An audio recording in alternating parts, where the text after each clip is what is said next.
Hi, everyone. Welcome back to Parental Vision Podcast. I'm your host, Tiana Caprice, and today I have the pleasure of sitting down with Harvard's very own Dolli Long. She is a wardrobe stylist and a personal shopper, and she is also a mother. Take a look.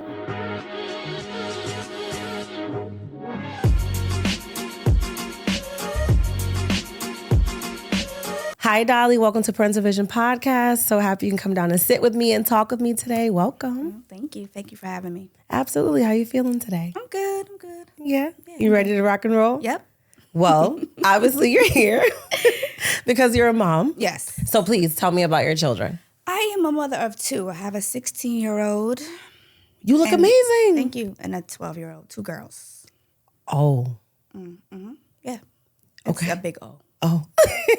A really big one. Okay, well, I always like to start from the beginning when I sit down with my fellow moms. Tell me, like, from the moment you found out you were pregnant with your first, what was that experience like? How old were you when you found out you were pregnant? I think it was 23, and I did not know I was pregnant for 6 months. That sounds like me. Oh my God, go ahead. The whole time. I didn't know at all.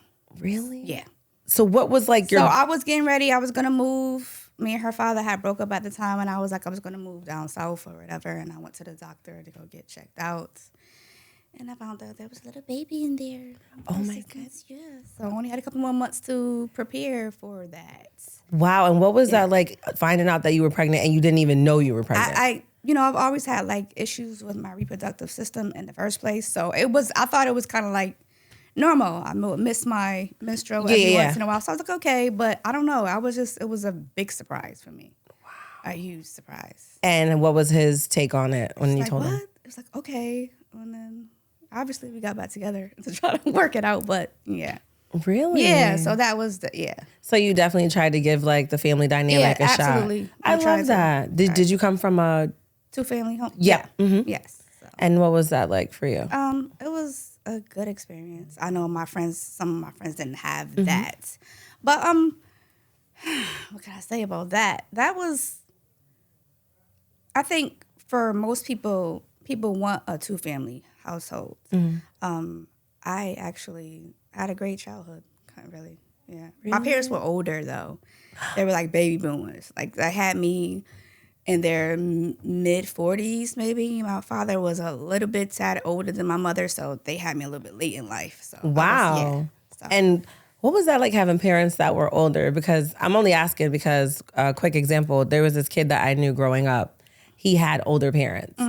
And he saw like that his peers actually had younger parents. Right. And I think his peers had parents in their like 20s, maybe early 30s. And then his parents were like pushing like 45, 47. Right. And he lied and told the kids that was his grandma and grandpa. My God. So like, did you ever go through that, having to lie about like, those are not my parents because they're older or? No, I really didn't realize that they were that older until I got older. And I was like, yeah, so they're in their 70s. Wow. Yeah, okay. So yeah, it wasn't a big deal to me. It really didn't matter. I like I said, I didn't really think that much into it, but I did kind of realize that they didn't really, we spent a lot of time together, but you know how younger parents go out and do stuff with their kids? Yeah. I thought it was because they worked a lot, so they didn't want to do too much with me, but I kind of realized like, yeah, you guys were older and more settled down and wanted like the home life. So all the things that you would probably do, which like I would do with my daughters, like go to the movies in the mall and be kind of out. They were really like homebodies. So that was a difference. And how did that make you feel? Like when you would see your other friends out and about with their parents and your parents were just kind of hanging out? We used to all hang together. So they always come to my house. So even though it was just like, yeah, we're going over there. Yeah. Because I was the only child in the house. I have an older sister, but I was the baby. And we are 15 years apart. Wow. So she was way gone. So I was just in the house by myself. So it's like you were the only child, essentially. Yeah, basically. Yeah. And how was that? Is only child syndrome real? I feel like my daughter's going through it. That's why I'm asking. Yeah, I think it is real. Yeah. And how did you like deal with only child syndrome? What were some of the ways you kept yourself like entertained, not wanting the other sibling in the house? Because sometimes you have to suppress it. My cousin's the only child. And she was like, after a while, I was like, I don't really want a sibling. I want to keep it all about me.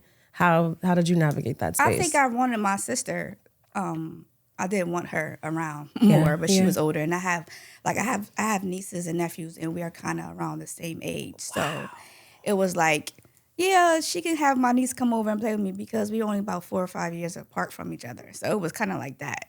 So I mean, it was yeah. So I mean, I used to be around my friends for the most part, so it was okay. But it was times that I was just around like my parents. I would just hang around them. Yeah. That's nice. So you guys are close? Yeah, we were close. I love that. My father is now passed away, but my mom is still, and we're like this, so. I'm sorry. Yeah, so. I'm sorry to hear that. Yeah. Well, I want to jump back to when you when you found out you were pregnant and when you were getting ready to be a mom. How did you break the news to your parents? Were you scared? Were you nervous? I think everybody it was more of a shock, like, I have something to tell y'all. And I was like, what? I'm like, didn't know. I was literally walking around with a flat stomach and did not know for 6 months. There was nothing going on, no weird eating patterns or anything. I was just nausea, nothing. Wow. I was just like, okay. You had the pregnancy of like everyone's dream. I guess it was weird because as soon as I found out, that's when I got big. Like when the doctor told me. Are you serious? I blew up. I said, oh, this is crazy. Wow. Yeah. So I mean, if I can remember, it was so long ago, 2016. I think everybody was just in shock. And it was like, well, you guys going to get married? What you going to do? Like, it was like, okay, so you're going to fix it? You're going to get back together? So, yeah, we tried to do it. Mm-hmm. Yeah. And did you think, like, I wanted to get married? Because a lot of parents, that's their first, the old school parents, including my own, that's their thought. Like, no, that's not, I mean, I get you wanting your children to do it the traditional way, but sometimes people aren't meant to be married. Right. You know what I mean? So how did you take that when they asked you that? I wanted to at one point because I thought, that's how it was supposed to be. Like, in the traditional, you get married, you have it. So, I mean, I wanted to. I did. Mm-hmm. But what did he want? Huh? What did he want? We were engaged. Oh, so you got engaged. We did get engaged, but, it didn't work out how we thought it was going to work out. Understood. Yeah. And when it was time for you to have the baby, do you think you were ready at that point? Because I know you said it was like a rush. It was, I know, but it was like, you got to get ready. Is she coming? So that's it. It was it. You got to do what we got to do. Yeah. And then when she got here, all those like fears and everything just immediately went away. Or did they linger? No, they lingered for a little bit because I still, like, literally my mother still talks about this today. To this day, she'll be like, remember when you had her? You put her on the couch and you just looked at her and was just like, what am I supposed to do with that? And I was like, I don't know. I just stared. I remember staring at her. I was like, okay. And then everything kind of like popped in afterwards. Like the whole mother instinct just was like, bloop, bloop, do this, do that. Yeah. But at first I was like, I don't know what to do. Right. I was like, I don't know what I'm doing. I didn't either. Literally, when I had my daughter 6 weeks early, I had preeclampsia and toxemia. They were washing my daughter in the NICU, and they were like, you got to come over here and do this. And I was like, I don't know what to do. Like, and I had her at 21, so it was like, you guys could just wash her and I'll just figure it out when I get. It was like, no, you need to practice here because she was a preemie. So there's a certain way you have to hold them, and they were washing her in like little pink basin. I didn't know either, so you're not alone. You're not alone in that. Actually, no, I literally my mother will just laugh and she will talk about it now. She was like, you just looked at her. I was like, Ma, I don't know what to do. Mom, help me. She was just like, you'll figure it out. And then like literally like the second day, everything was like, doop, doop, doop, doop, doop. Really? Yeah, and I was like, okay. Oh, I got it now. I love that. I love when we finally catch on because we're like, now I'm a mom, but now I'm super mom. Yeah.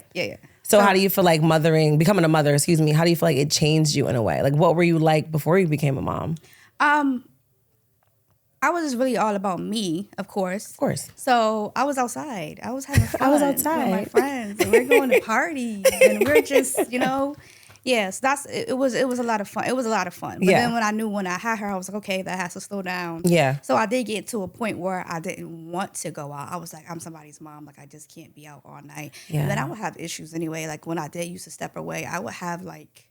Anxiety. Mm-hmm. Like, want to go back home. Yeah. Like, what is she doing? I want to go back home. So I had to deal with that for a long time because I was really attached. After about a year, I literally have issues with her. That. Did you have postpartum at all? Do you remember? Yeah, I did. I didn't know I really didn't know what it was at the time. Okay. I kind of remember them telling me about it because they give you like pamphlets and everything. Yeah. But it was everything was happening so fast for me, so I really didn't have time to be like, this is what this is. I probably need a little bit of help. I do remember crying a lot. I do remember it being like really stressful. But now that looking back at it, like when I had my second daughter, I realized, I said, that's what that was.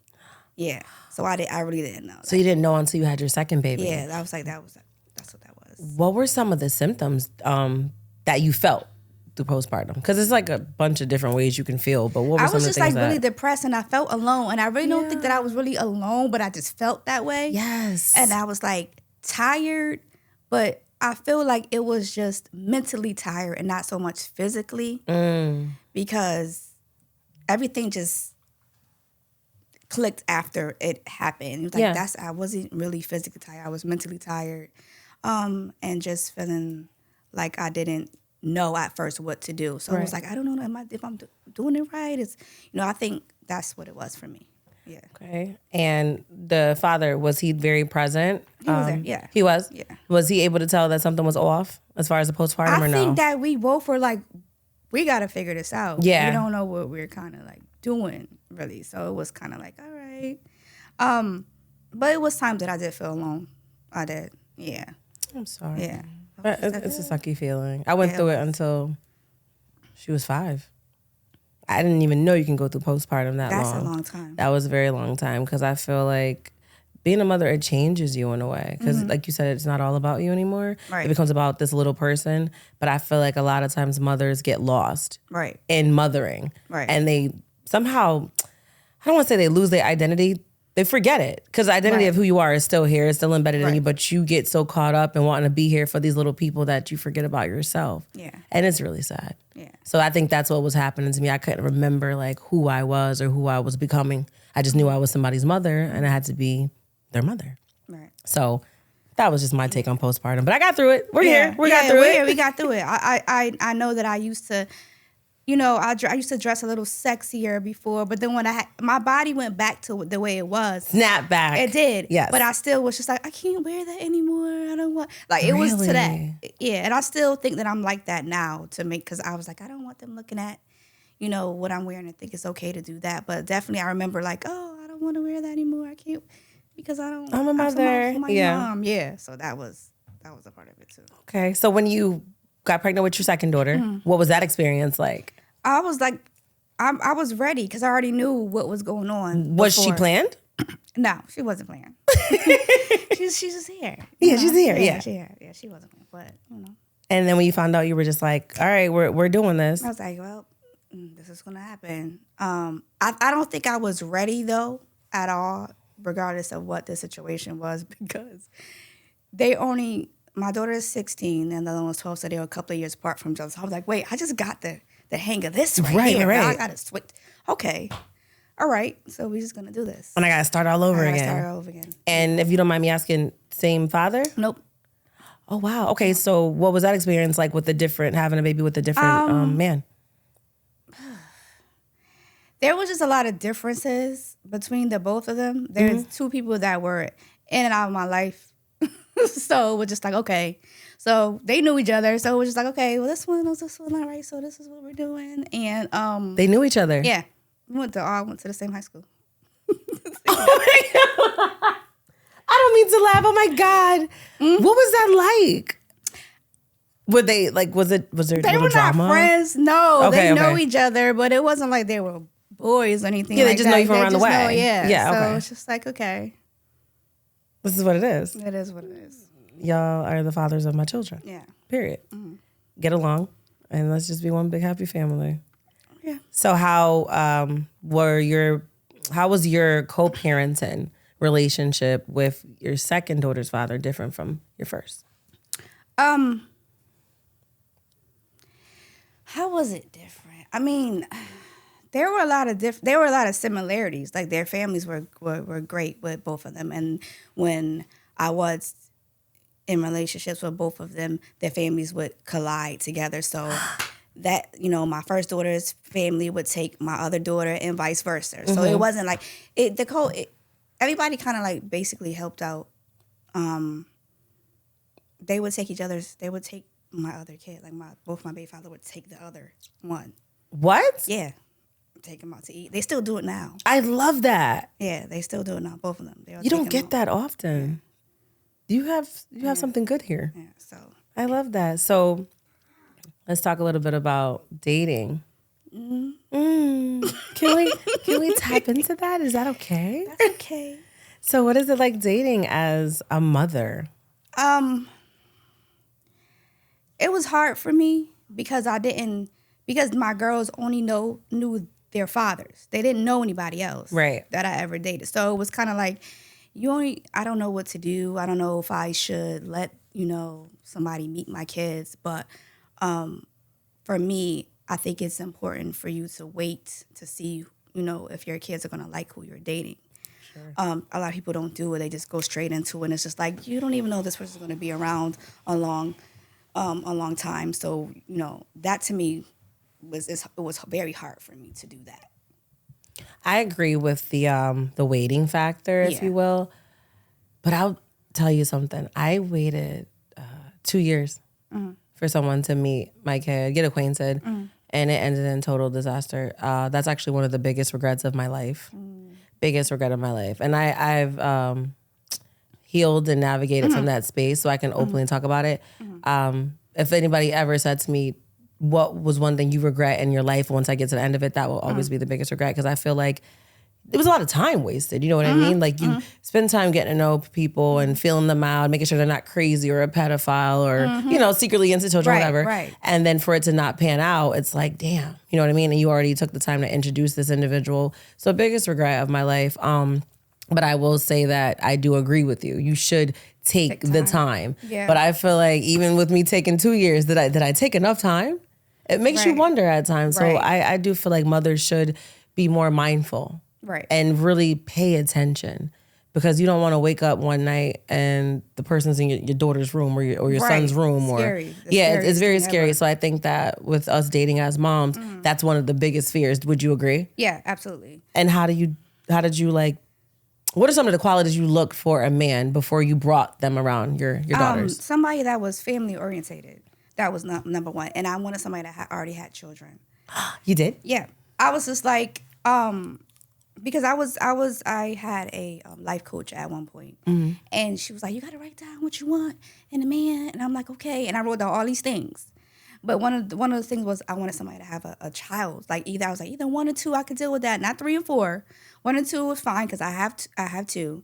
But I just wanted somebody that was in their child's life so they will understand. Because I've dated people that didn't have children. They didn't understand. Like, hey, I can't get up and go with you when you want to go out in the middle of the night and all those things. And I did have a few problems with dating people that did not have any children. So I wanted somebody to have children so they will understand. Like, she got to be with her kids. So I get it, and, vice versa.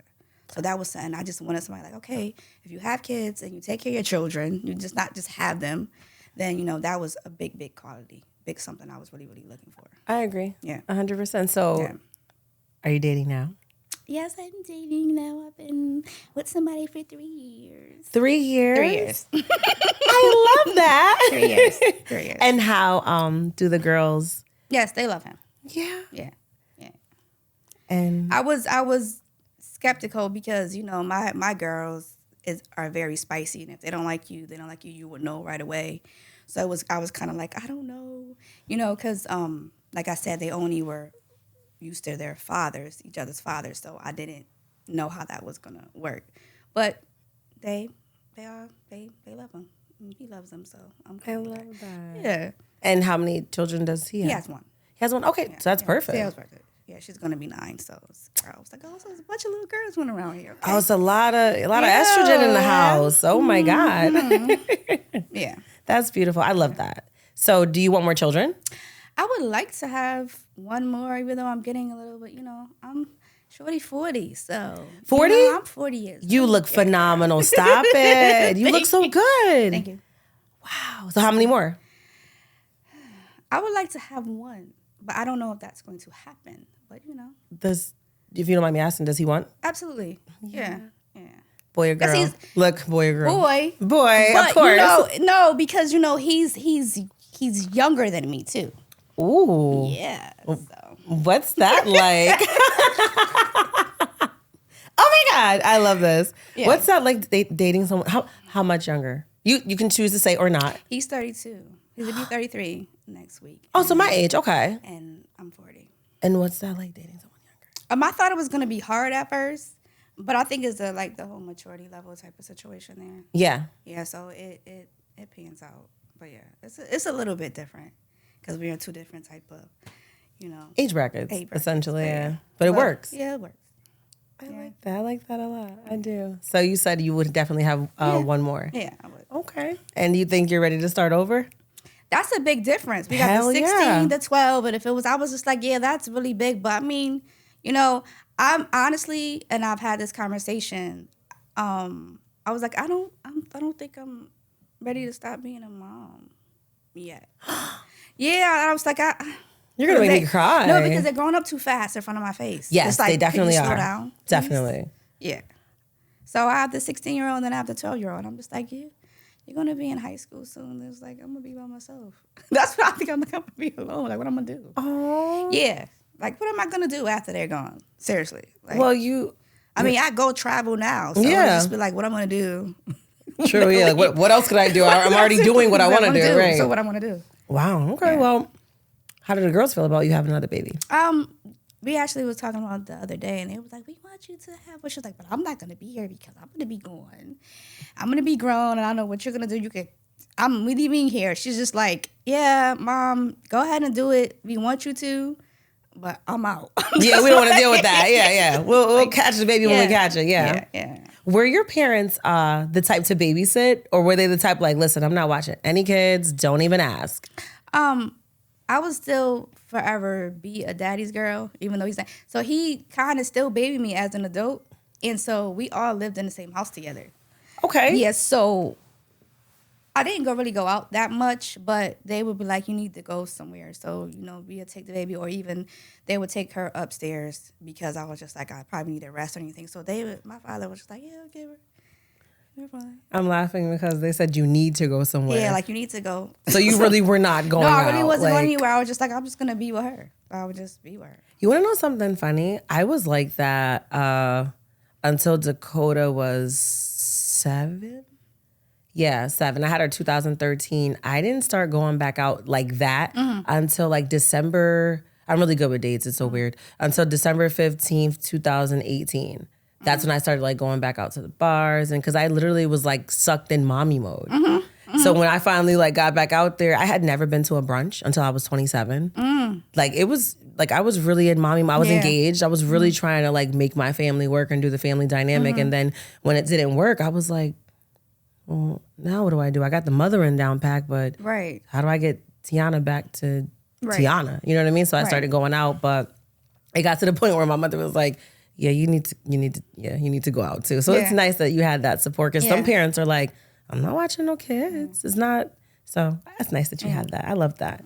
Great support system. Yeah. So tell me a little bit about yourself. What do you do for a living? Because I know you travel, but tell the people what you do. I am a wardrobe stylist, a personal stylist, a personal shopper. I work in TV and film,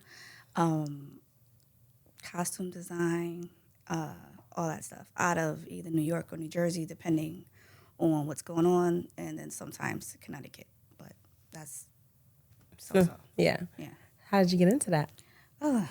I went to fashion school. I've always been into fashion since I was a kid, so it kind of just trickled down to me starting to like do New York Fashion Week, and I went to school for it. I went to Mr. Hilton's Fashion Academy. Nice. And then in New York, and then like I started like doing a few magazine spreads, a few music videos, and I was like, I want to do film. Yeah. So I started off doing film as a PA, a production assistant. And it just kind of trickled down and went to where I'm at now. I love that. Did you ever work with Central Casting of New York? Yep. I used to work for them too. I did background acting for them for like 3 years. Yep. I loved it. Those sets were so much fun. The food was so good. It was good. It's always good. They're always good. And they stayed at the best hotels. When you had to stay overnight, they had you in the best. I remember one time we stayed at Mohegan Sun. Oh, okay. It was good. It was good stuff. You like I loved the perks. it. Oh, okay. I love the perks, but I like TV and film too. I did, but I had to like, you know, you're a mom. Yeah. So you can't go chase an audition after all. You can. Yeah. And to the mothers that have done it, I love that. You can still be a mom and follow your dreams. Absolutely. That's what happened with me. See, exactly. Your kids are the motivation behind it, right? Yeah. So it's safe to say that your babies pushed you to Absolutely. do it. When I first started, you know, I was here, but it was not too much in Connecticut, so I went to New York. Of course. And I was in Brooklyn for maybe, I think it was a 2.5, maybe 3 years. I was out there working, and they were in Connecticut, so I would just come back and forth on the weekend for a while until I was trying to get it, you know, going.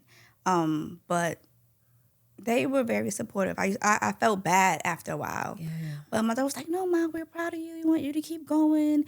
You know, do your thing, girl. Just do your thing. I'm like, okay. And it was fine. So I felt like when I was pursuing my dreams that it gave them motivation. Yes. So when they started telling me that it was okay and they were proud of me, that it was giving them motivation, like to do, it was like, yeah, they want some girl power and movement type of thing. Yeah. So like, mommy, you know, so they would. So at first I thought, because we didn't have the conversation first. Yeah.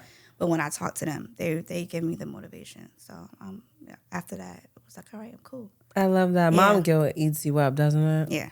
Mom guilt absolutely. is the worst. And I feel like you don't get relieved from it until you do have those conversations with your kids. Yeah, because if you don't say anything, the conversation goes unheard. And unheard, and you don't really know if they're upset with you or not. So I feel you on that. Dakota told me it was okay for me to be doing this. Yeah. She's like, Mom, I know you're doing it, and you're doing it for me, and I feel like you should be happy and do what makes you happy. Right. My daughter, exactly. Yep. She just wants me happy. Yeah. And doing this does make me happy, sitting down with parents week after week, because I'm learning so much from you guys. Right.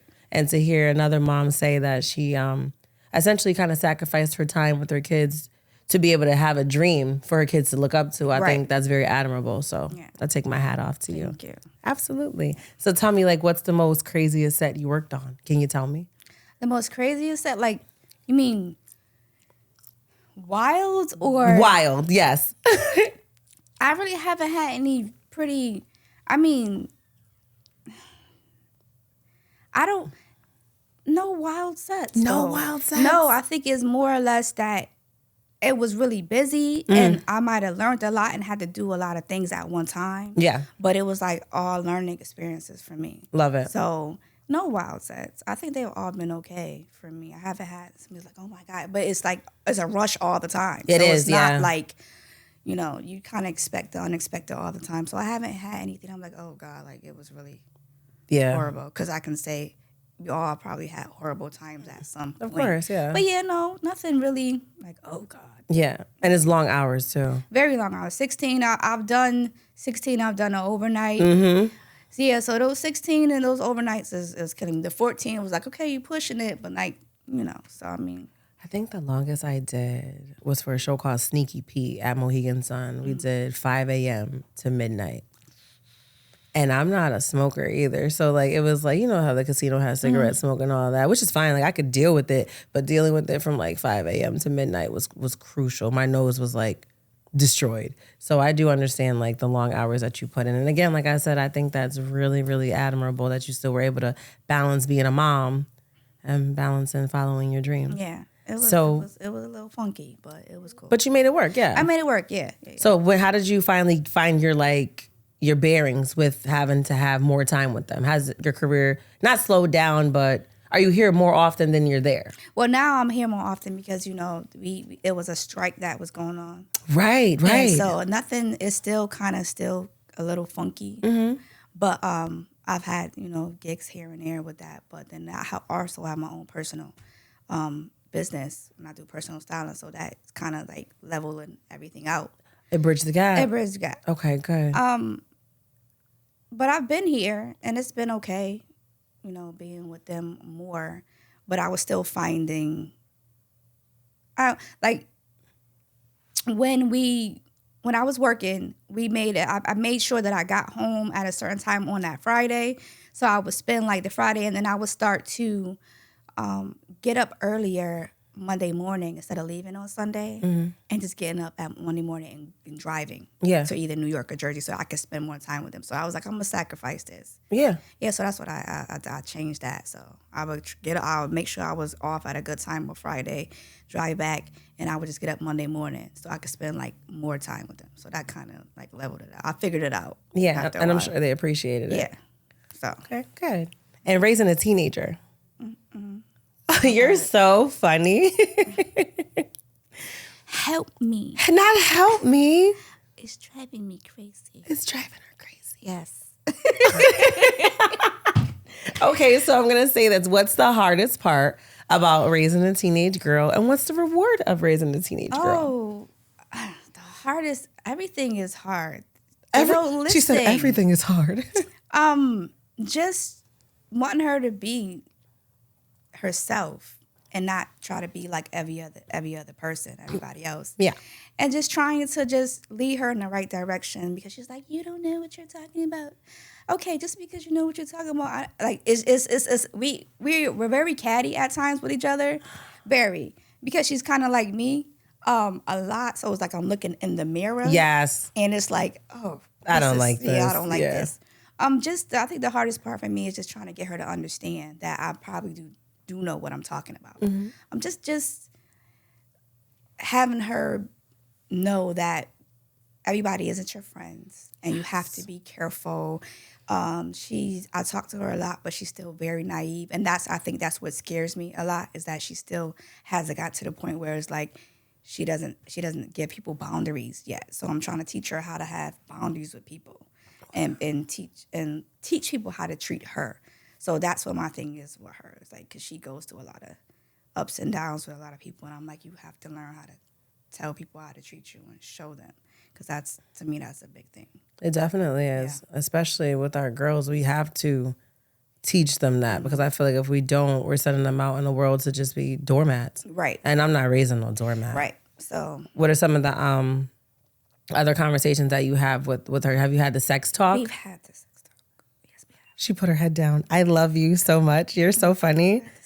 And what was the sex talk? Don't do it. Just don't do it. Don't do it. Just don't do it. You know what's funny? Right? Let me say something. So for the longest, right? Can I say it's certain? Okay. Yeah, go ahead. Yeah. So when I was growing up, my mother stopped me from having sex, because she would tell me something, and I'm going to tell you what she told me, and it blew me, and then I didn't understand until I got older. Yeah. She was like, if you have sex, you're going to stink, right? I'm like, what are you talking about? I didn't know what she was talking about. What? I'm like, what? She's like, and I'm going to know, because you're going to smell funny. And I'm like, how am I? You know what she was talking about, right? She was talking about having sex unprotected. Mm-hmm. And the whole... Yeah. And I didn't know what she was talking about. Mm-hmm. So there was somebody that I was around at that time that was doing stuff that I wasn't doing. Mm-hmm. And she smelled funny. And in me, I'm just like, yeah, I'm not doing that, because your mom's going to know that you're doing that because you smell funny. You know what I'm saying? So that's how she stopped. I didn't do it because she told me that. And I really thought that that's what's going to happen. So as I got older, I called her one day and I was like, I know what you were trying to tell me before now. She was like, well, I was like, about the smell funny part. She was like, yeah, we just laughed. Oh my God. I got that. But I know I couldn't tell my daughter that. She wasn't going to listen to me if I would have told her that same situation. That wasn't going to work. Yeah. So with me dealing with her, I just tell her just to keep it to herself. Literally, just keep it to yourself. How old was she when you initiated the conversation, or did she initiate the conversation? It was a conversation because, the 15 to 16-year-olds, you have some people, your friends, you hear people starting to do things already. So she's coming to me and we were having these conversations like, so-and-so told me this. And oh my God, I'm just like, yeah, so let's have this conversation now about it. Yeah. I know her dad had that conversation with her as well, which is, she tells me it's cringy. She doesn't want to have it with him. But of course, her dad. Yeah. But it's that. But I had that with my father though. Yeah. I had that with my dad. Like he used to tell me some things, so it was easy for me to I think they played the good cop, bad cop situation. Yeah. Because he kind of was like, my mom was like, don't do it. He's like, yeah, just don't do it either. But not that, what she told you. Right, exactly. But yeah, I had the conversation with her. I don't really feel like she's truly, really ready, but I didn't want anybody to make her do something that she didn't want to do. Of course not. Yeah, because I think that kids are I think a lot now the kids are being peer pressured to do it to be cool. Mm-hmm. And I didn't want her to do it to be cool for a boy to like her. Because I'm like, he's going to probably not talk to you anymore if you do it. If you do it, exactly. Yeah. So the best advice, keep it to yourself, girls. Keep it to yourself. Yes. When the time is right, I say, you'll know. We've had conversations already, and I'm like, that's not the one. She's like, okay. I said, it's not the one. That was going to be my next question. I usually ask it later on, but I'll get right into it. A hypothetical. If your daughter was to bring home someone that you don't approve of, would you tell her straight up, or would you kind of let experience navigate that space for her? We've already kind of went that way already. Recently. So I was like, I don't like it. I'm not having it. I think, and me and her dad had a conversation with her, and which is really weird because he brought up a relationship that I had when I was in high school, because we kind of like dated in high school. Yeah. So he brought up a conversation. He was like, yeah, when your mom dated this guy, he was a nice guy. He was like, I really wasn't a nice guy. I was outside. So find somebody like the guy that your mom dated that was nice to her. You know what I'm saying? So he was like kind of like telling her that. Why is your face like that? That's what he said. I was like, oh. He was like, yeah, he was a nice guy. He was like, I was a little rough. So, don't date somebody that's a nice guy. Go find somebody that plays football and stuff like that. Good job, Dad. I was like, I looked at him, I was like, oh, wow, okay. Yeah. I was. Just like me. I was like, oh. That's amazing. So he told her to date someone opposite of him. Yeah. And usually it's like, become the best man you can be so your daughter could date someone like yourself. Just like, I was a mess when I was younger. He was like, I'm not anymore, but don't date a guy like me when I was your age. I was just like, oh. Okay. Oh my goodness. She was like, what? Like you heard him. So you heard what he said. What kind of student is she like in school? For me, with school, I tell her to try her best. Yeah. I don't expect. I would like the A's and the B's. She's a good student. She gets her A's and the B's, but then sometimes she get a little funky with the grades. Mm-hmm. But for the most part, she's a good student. She's like really into art and stuff. So that's her thing. Yeah. Yeah. So I'm just like, okay. She's like, well, I don't know. I'm like, well, school is very much important, but as long as you're learning and doing your work and trying your best, that's all that really matters to me. I love that. So. And if she was to get older and say to you she doesn't want to go to college, she wants to chase her dreams, how would you feel about that? I go back and forth with this because I feel like you should have something underneath your belt. Yeah. But if you're talking about like a 4-year college or anything like that, I definitely want her to have some type of schooling, whether it's technical or whatever it may be. Yeah. But I probably want her to like do a 2-year program at like a community college first. I'm like, because we talked about going to HBCUs and stuff like that. I'm like, well, I personally don't think she'd be ready to go full blown out first when she get out of school. So I said, well, if you choose to do that, then I would like take a year, go to community college and transfer over. If you want to go, you think you're good, it's cool. It's just really, life is changing so much for us. And like a lot of jobs and stuff you don't need to go to school for. Right. If you have experience, if you know exactly what you're doing, or if it's really your gift and you're just like everything kind of clicks, then it's really up to you. But I want her to have some type of like paper background, with like having a certificate or something. Yeah, something. Understandable. Yeah. I love that. Yeah. With the way the world is today, obviously you see like the bullying and the school shootings and even the sex trafficking and all the crap going on. Mm-hmm. Do you fear Absolutely for your daughters? Absolutely.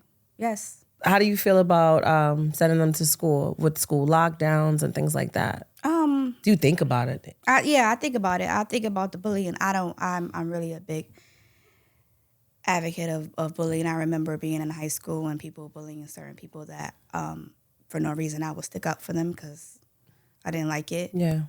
She has had some type of bullying on the social media and just in general. So that worries me a lot.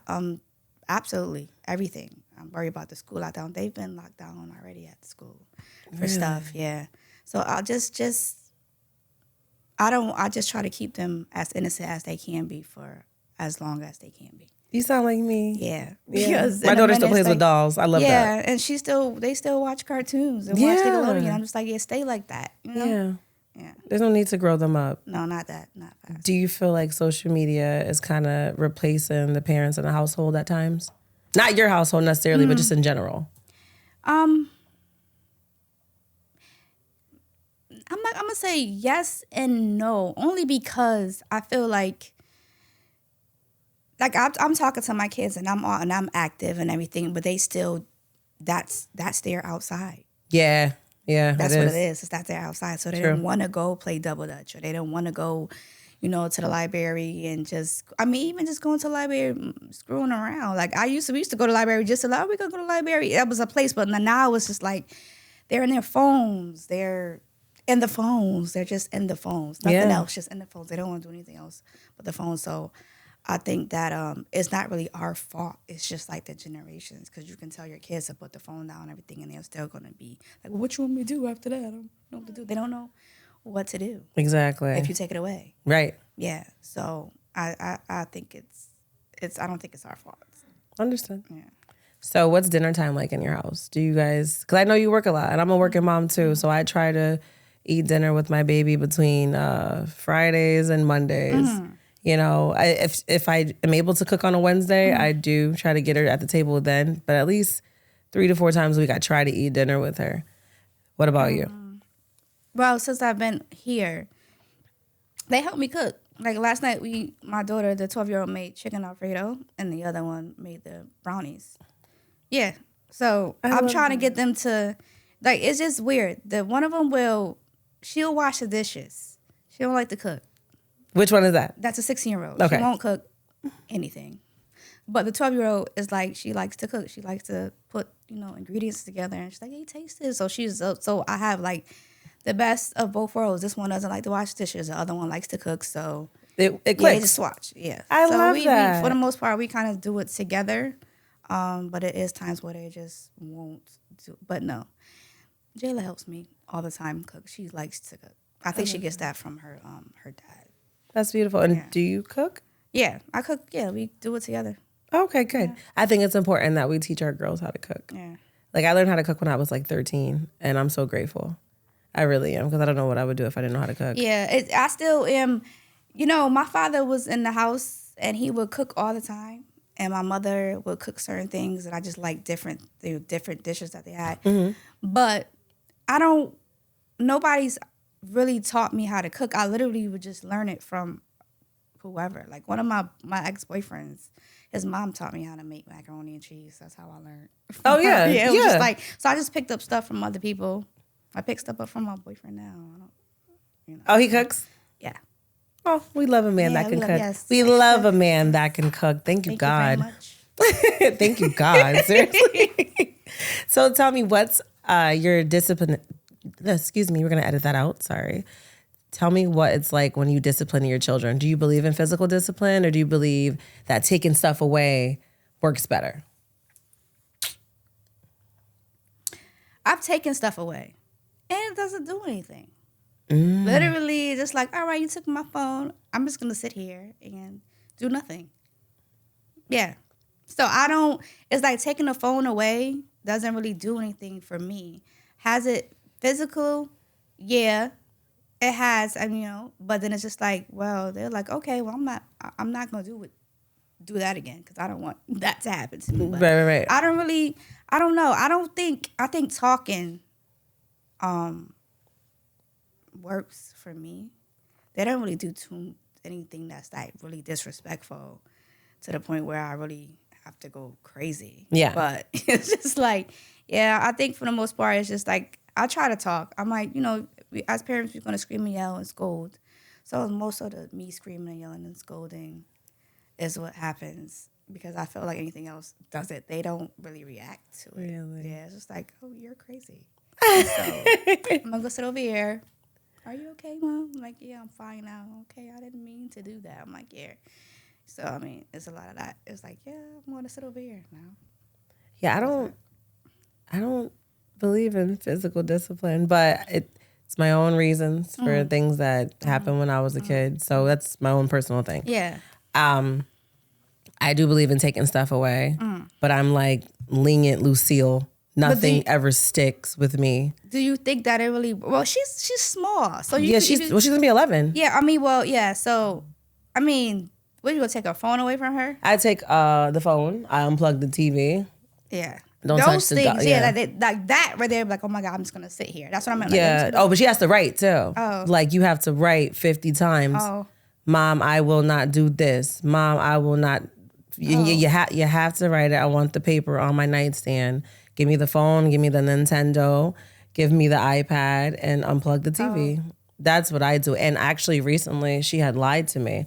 And I don't know how you operate in your house, but for me, lying is a deal breaker. No, yeah. You lie. I don't want to hear the explanation because you didn't have to lie. Yeah. Especially when you have a mom like me. I'm so cool. Like she tells me all the time, like, Mom, you're the coolest. And there's no reason to lie. So when she did, I was like, you know what? I'm not going to take the phone. I'm not going to take the Nintendo. I'm not even going to unplug your TV. So she was like, something's up. Like, this is different. I was like, you wanted to go to anime in Boston to the convention. I would keep my $400 in my pocket and now you're not going. Yeah. Girl, it was like a hurricane went through the house. She was broken. Gotcha. Say it again. Gotcha. I literally was in my room like, no, I'm going to watch my TV. You go on and watch yours. And you'll be witnessing Anime Con from Skype. And you probably don't even know what that is anyway. Yeah. And she was hurt. So she's walking around the house, moving around now. Yeah, I don't know. I think they have the phones. And so I don't really allow them to have like social media. There's no Instagram. There's no Facebook. Oh, yeah, no. And I hate the fact that even Snapchat and TikTok is a thing. But I was kind of lenient on that. So if I really get really upset, then you got to delete it now. And now you can't do anything. So it's just a phone. It's just a phone. You can only call and write notes in it. Yeah, it's just a phone. You can't do anything else with it. So, I mean, that's just it. But it's just like, oh, won't you? I mean, they tell me you should just talk to us. Yeah. You don't have to, because, I mean, they're 16. What I'm going to do? Like, beat her for real? Like, what's going to happen? She's going to look at me like I'm crazy. True. Yeah, so it's just like, that doesn't do anything. It's like, I'd rather just talk to her. Right. Or not let her do anything. I mean, yeah, I think my punishment for them is, for the 16-year-old, she can't go anywhere. She can't. Her friends can't. She can't chill out with her friends. Now that she just loses her mind. Of course. So that's how I get her. She can't go anywhere. And then the 12-year-old. 12-year-old doesn't really. She's still finding herself, so she's very still antisocial. Really. Oh. Yeah. So she's kind of like, there's nothing really I could do with her. She just. She likes snacks and chips and stuff. So you can't have snacks and chips. I mean, she's like, I can't have no. All right. Okay. That's it. You know what I wanted to ask you? It just came to me. With you being in the industry and working in the industry and you having your two girls, how would you feel if they went in the industry, especially with everything you see going on with the sex rings and the freak offs and the girls getting roped in to do things that they don't want to do, that wouldn't make you proud or show any respect for themselves to get ahead in the industry? Like, do you fear if your daughters got involved in the industry that would possibly be a thing for them? No, I don't think so. Because I talk to them and I think they go through that now, just being kids, like the stuff that my daughter tells me, like their peer pressure and all that stuff. But I try to instill the morals and integrity in them now. So she's like, I'm not going to do that. Like there's certain things she's like, hey, they wanted me to do this. I'm not going to do that. I'm like, okay, good. So I don't really know, because I think that they already know that it is wrong. Yeah. Now. Right. Yeah. So they would. I know that when I first started, my mentor had told me, she was like, no, fraternize it with nobody. Do this, don't do that. Yeah. So, I mean, that I would just give them the same advice that she gave me. It's like, don't interact romantically with anybody. Always be, respectful of yourself so other people can respect you. So no, I really wouldn't worry about that too much because I feel like they would be like, I think they're too scary anyway to do some of the stuff. So that's good. Yeah, they're scary. And I would like to keep them that way. Absolutely. Yeah, so I don't think they were doing too much of anything. That's good. No, I like that. Yeah.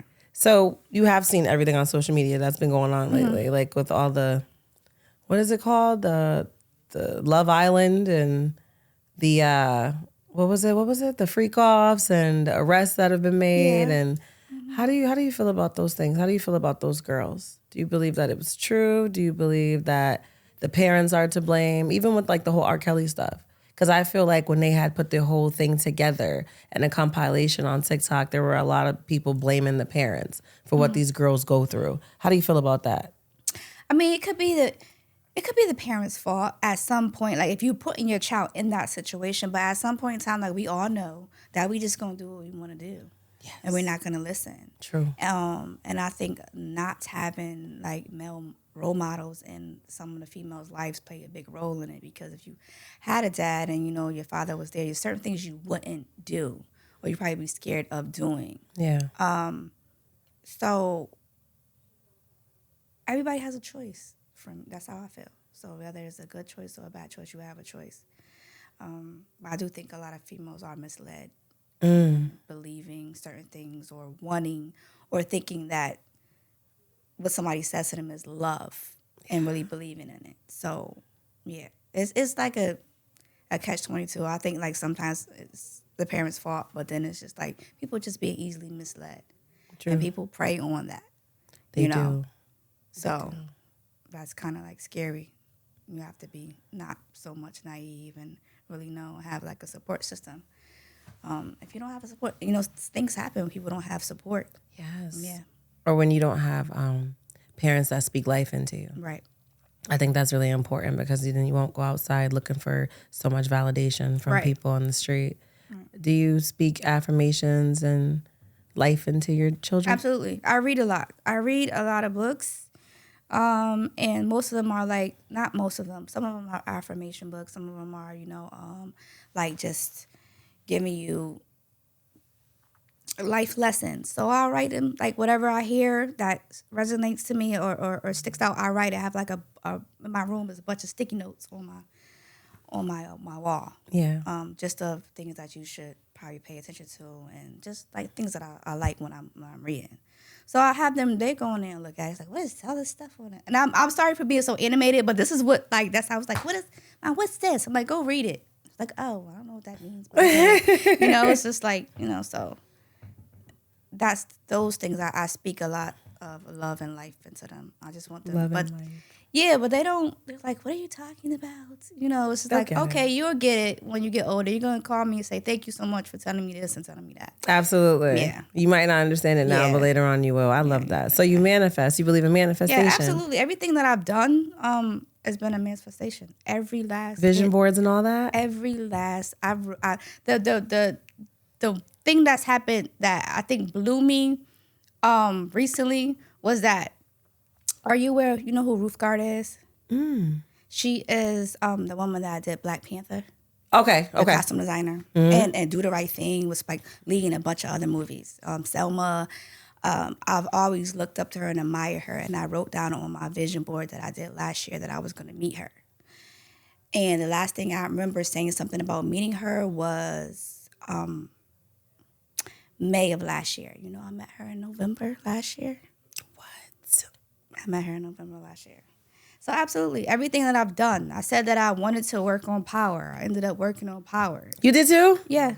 I did too. Yeah, I ended up working on power. Everything that I've said I've ever wanted to do, I've done. Beautiful. I wanted to work for a magazine company. I ended up doing something for Elle Magazine when I first started. So it was just like everything. I just write it down, and I speak it, and it happens. And it happens. Even if it happens a year from now, it ends up happening. Oh, yeah. Yeah. That's how it was in my vision. But I have vision walls, too. So when you said sticky notes and I started cheesing, I'm animated, too, by the way. So it's fine. We're like doppelgangers. Yeah. I have sticky notes on 2 walls in my mirror, and my vision board is at the bottom of my wall. So it makes me feel good that someone else is in tune. Yeah. It's important. It is. But like I said, every last thing, you could be like, for real, every last thing I wrote now, at some point in time, it's happened. So you're a woman of faith. Yeah, absolutely. I remember I used to be in love with Jadakiss. When I tell you, just love. I don't even know I think it might have been his voice. I have no clue. Still to this day, I don't know. But I was like my favorite rapper growing up. Yeah. And I always wanted to meet him, and I did. I ended up meeting him. What was that like? It was. He was cool. He's a really cool. Dude. Mm-hmm. Yeah. It happened on my father had passed away. It happened on his birthday, which is really ironic and weird. It happened on my father's. I met him, and I was like, I swear to God, I cried like a baby, because I was like, oh, my father's step always told me you're gonna meet him, and I finally met him, and he was cool. He was cool. He was talking to me. I see you doing your thing on your, because I was on Instagram. So that for me, when that happened, that's when I knew. I was like, anything I ever say I wanted to do, that's what it kind of started at. Was after I met him. After you met Jadakiss? Yeah. Okay. Well, shout out to Jadakiss. Yeah. We love you. Yeah, yes we do. That's dope. That's beautiful. Yeah. So tell me, what are the hardest things about being a mom? Getting the girls to understand that I probably do know what I'm talking about. That's it. Just getting them to understand me. Yeah. Yeah. That's the biggest one. That's the biggest one. That's just it. Understand, everything else is I kind of talk to them a lot, but it's just them understanding me and trusting what I'm saying. I see what you mean. Yeah, it's like I don't think she knew what she's talking about, but whatever. And that's the biggest thing for me because I try to tell them. I know they're gonna do whatever they're gonna do, and they're gonna bump their heads. I just don't want them to just overly just do it. Yeah, you know what I mean. So it's just my problem. For the most part, is just them I don't want to say not listening, but not comprehending and giving me a chance to, maybe my mom is right. Maybe I should listen to her. Absolutely. Instead of, then it happens, but they do it. Like, it happens, and then now you're like, oh, you were right. And I should have listened. I'm like, yeah, we'll just kind of take heed. I know growing up, I listened to my parents, but then I was still doing my own thing and kind of screw it up, whatever was going on. However, with them, it's like they're not listening at all. So you're going to go bump your head and come back running to me. Like kind of be like, yeah, I'm going to do it, but I ain't going to do it all the way. Yeah, but the 16-year-old, she does it all the way. And then it's just like. All the way. She's like, go just full throttle. Like now you got to come back. Come here. So you don't do I told you so. I have, but she just was like, I make it worse. Oh, okay. Yeah, you don't want to do that. Yeah, you don't want to kick them down. I did. It was one time I was just like, never mind, I'm never going to do that. Just be like, okay, well, kind of told you, but, Okay. Did you talk to her about don't do drugs and things like that? Yeah. I gave her, because I've had, there's family members and people that I know that things have happened to them when they have done it. Like somebody might have stuck something in there, whatever it was, and they were never right again. So I kind of give her experiences that I know of so that she won't do it. Like nothing's ever happened with me with any drugs because I don't even do too much of anything. I can't tolerate anything really. So I just don't even bother. Yeah. But we've had the conversation about the don't do drugs, about why not to do it. I mean, quite naturally the kid's going to try it, but I always trying to let her know that people will do things and put stuff in drinks. Yes. And weed and stuff, so you can't just go around thinking that you can smoke with people and do whatever you want to. She's really like, okay, you don't know how to do anything anyway. So it's like, So that, okay, yeah. I see. Yeah. So, I mean, we've had that conversation, but I just kind of let her know, and then recently, me and my sister were talking to, because I have a niece at the same age as my daughter. And we were talking to them about, drugs and, giving them life experiences, that stuff that we know about. But just, that's my biggest fear, though, is that she'll do something, like drink something or smoke something and then never be right again. And I tell her that. She's like, I said, people really do these type of things. It has happened, understand that. So that's what I'm saying. I don't think she's going to listen. I think she's going to do it anyway. Jesus. And then come back and be like, oh, well, that's what I mean when I say that. It's like, you just don't listen. Well, listen, as women of faith, we're going to keep our babies prayed up and covered by the blood of Jesus, because I believe in God and Jesus, and we're just going to hope that the angels cover them when they leave our presence, right? Right. So I'm going to pray for your baby too. Because I don't want that. I don't want that for our girls. And I wish that like they could just look at our lives. Like I literally would let Dakota push play. If there was a button, she could push play on my life and see what I've gone through. I pretty much wouldn't hide anything. Right. Because I need you to see so you can understand where I'm coming from. Because my daughter, my baby takes a dandelion and wishes on it for world peace. Like, Dakota's amazing. I love her so much. And like, I remember one day she did it and her father was like, it was years ago, her father was like, so who's going to tell her? And I was like, not yet. She's only 6. But now that she's like 10, I have to have those tough conversations. Yeah. Like, you got to trust me. People will do this and that. Yeah. Everyone's not your friend. So I do resonate. Yeah. But I'm getting it at 10. So hopefully by the time she's 16, hopefully, she'll listen. Just like, but it's just, like, I know my kids. One of them is more spicy than the other one. I think the 12-year-old will listen to me.